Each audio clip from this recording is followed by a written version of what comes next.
大家好，我係我大師兄啊！今次同大家講一講咧數據指標嘅用法同埋一啲真實嘅案例。今次就同大家講下 BTC 啊。咁每個 product 都會用唔同嘅指標嘅。咁數據指標咧唔一定係用喺股票或者用喺指數，因為畢竟嚟講，你聽得出係數據指標咧，佢通常都係咧單獨去計算某一個 product 佢嗰個數據，然後去分析出佢個買入位同埋平倉位，或者表達緊現時嘅。例如 Bitcoin 啦，佢係市場係好熱切啊，對 BTC 定係對於 BTC 係相對嚟講一個淡市呢？咁呢一個呢都係透過數據指標都可以睇到嘅。同一時間呢，因為數據指標呢，佢係可能係透過查 Bitcoin 嘅 address 啦，或者佢可以係上次我哋其中一啲輔助型嘅指標，亦都係數據指標，例如減唔減息啦，呢一啲都係數據。咁相對嚟講，呢一類呢係提供一個數據俾我哋，佢同順勢同逆勢指標同成交量指標唔同嘅地方就係在於咧，上面嘅指標咧全部都係 provide 一啲買入位置俾我哋睇啊 ，provide 一啲升勢啊跌勢俾我哋睇。但調翻轉數據指標咧，即係用啲數據咧去提供翻，例如買入 OK， 例如咧分享翻而家個市場係熱定係唔熱，同埋俾一啲實際嘅數據我哋睇，究竟係加息定係減息。所以同順勢指標係會有好大嘅出入嘅，出到嚟幅圖。咁好啦，實際啲俾大家睇啦。嗱，呢兩個咧分別係兩個數據指標嚟嘅。例如上面呢一個咧就係叫 Bitcoin Cycle Indicator。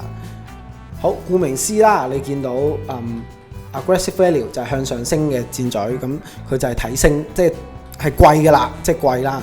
OK， 呢兩個都係 overvalue， 咁都係貴嘅啦。好，至於你話啦 undervalue 同埋呢個 cycle low， 咁一定係represent 平㗎啦，咁呢個指標俾到我哋啲咩數據呢？就係當時我哋買嘅呢個係第一屆㗎啦。OK， 2023年，咁呢一度就我哋第一次咧同同學一齊咧去買 Bitcoin 嘅地方。咁你見到咧點解我哋喺度買呢？因為佢咧喺數據嚟講咧，佢入咗呢個 Bitcoin 嘅 cycle low。咁佢呢一個下面佢自己有一條複雜嘅 formula， 今日唔多講，因為淨係解釋條 formula 都可以解釋一堂嘅。咁好啦，而下面呢個數指標咧就係我呢一個大升嘅 Binance 嘅 Oscillator。OK， 有機會課程咧再同大家講多少少咧，佢呢個指標嘅特別。佢呢個指標咧就係計算緊咧BTC 喺期貨同現貨入面咧，佢表達緊係低水定係高水。例如以紅色呢個位置為例，咁就代表咗 BTC 當時係高水嘅，亦都係代表咗咧而家 BTC 咧進入一個好明顯嘅牛市，亦都係講緊市場進入狂熱嘅狀態。咁通常呢個情況咧調翻轉，我哋就做平倉嘅動作嘅。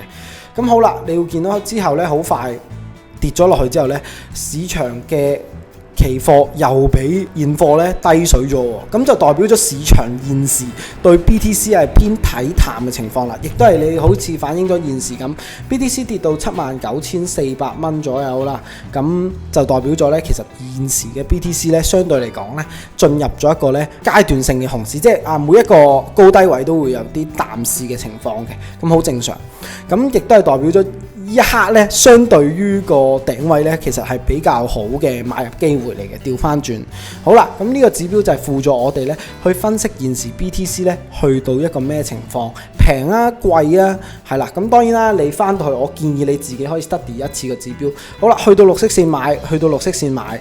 好啦，再去到綠色線再買，咁呢啲呢，就係每一次我哋買入嘅位置啦，用呢個指標可以分析到。大家翻到去呢，記得呢將我哋幾堂嘅指標呢多啲 study， 多啲去 review 翻呢。到底如果你去做一個 action， 你重新做過，你會喺邊度買同埋邊度平倉？我哋唔係自己呃自己。同自己講嗱，我哋如果重新嚟過，依度點解唔 all in， 然後依度點解唔平晒倉？咁其實係冇任何學習指標嘅意義，亦都冇學習投資嘅任何意義。指標嘅目的就係輔助我哋咧喺唔同嘅階段入面，我哋幾時做一個平倉動作，幾時去做一個止賺動作，幾時去 notice 我哋自己現時個市場係貴平。我哋咁樣去學習投資同埋學習指標咧，先有實際嘅意義嘅。咁好啦，今日分享到呢度啊，我哋下堂再見。